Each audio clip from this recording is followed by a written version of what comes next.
We also protected reproductive freedom because in Minnesota, we respect our neighbors and the personal choices they make. And even if we wouldn't make those same choices for ourselves, we've got a golden rule. Mind your own damn business.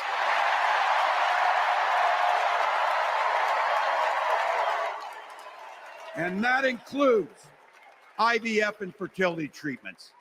And this is personal for Gwen and I. If you've never experienced the hell that is infertility, I guarantee you, you know somebody who has. And I can remember praying each night for a phone call, the pit in your stomach when the phone had rang, and the absolute agony when we heard the treatments hadn't worked. It took Gwen and I years, but we had access to fertility treatments. And when our daughter was born, we named her Hope. I think we've made more progress in 3 weeks than they've made in 4 years, especially with respect to the reputation of our country.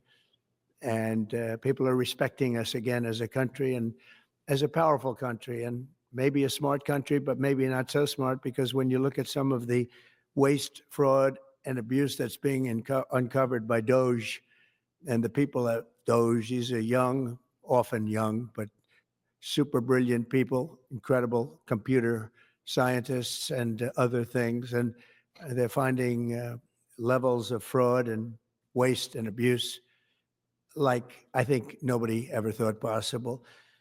But before we do that, I just want to ask Will to come over. I've just finished signing some executive orders, and if we could start with that, Will, you might want to come up here and just explain what we did. Thank you. Good afternoon, y'all.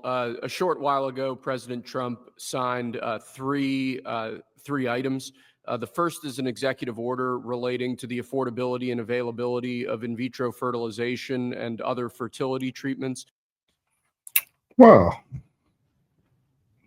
The same thing that Harris VP Tim Walz was going to do.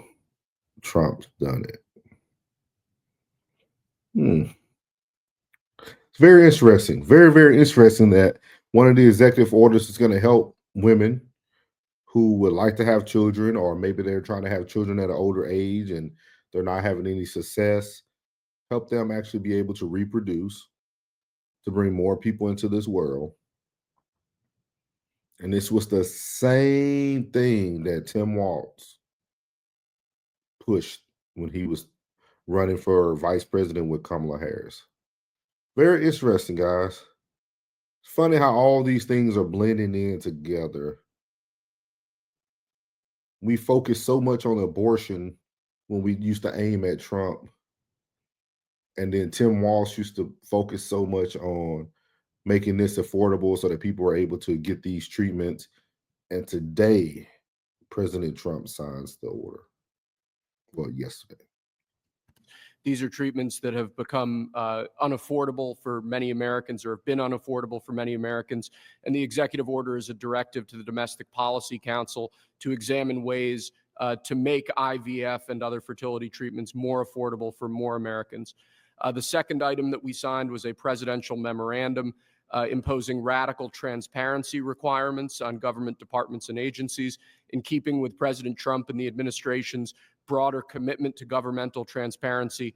What this presidential memorandum would do is require, as waste, fraud, and abuse is uncovered, as programs are canceled, and as ultimately as taxpayer dollars are saved, this presidential memorandum would require departments and agencies to make all of the details of that freely available to the public.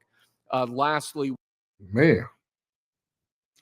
So not only is he making something that was very expensive for people who wanted to reproduce or were having troubles reproducing and bringing new life into the world, then he signs an executive order that's going to show the public where your tax dollars are going.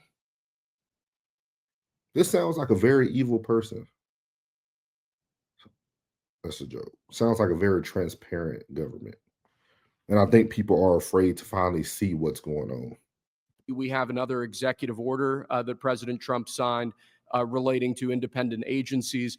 This executive order would establish important oversight functions in the Office of Management and Budget and its subsidiary office, OIRA, supervising independent agencies and many of their actions, and also reestablishes the longstanding norm that only the president or the attorney general can speak for the United States when stating an opinion as to what the law is.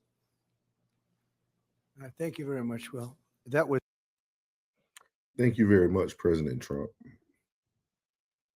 This video doesn't need to be long. Just wanted to show you guys some of the updates of what's been going on.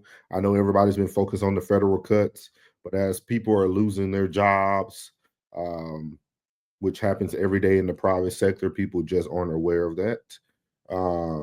Some good things are happening as well. We have to continue to look at the pros and not just the cons every time something happens. Hopefully that a family can really take advantage of this new executive order with the in vitro, everything of that nature. I know people who had to use this. So I'm super happy for those families, super happy for the radical oversight of the budget. So sounds good to me. Just wanted to keep you guys abreast. And like I leave every video, God loves you, which is most importantly. I love you. You're beautiful. And your boy's out. Let go.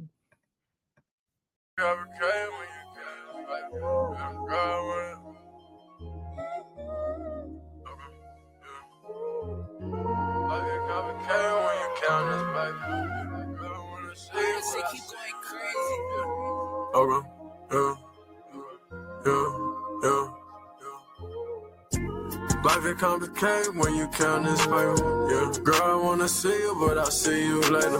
Yeah, there's too much going on, girl, just do me a favor. Yeah, girl, I know you love me, but you know I can't date you. Yeah, you know I'm a risk, I ain't got no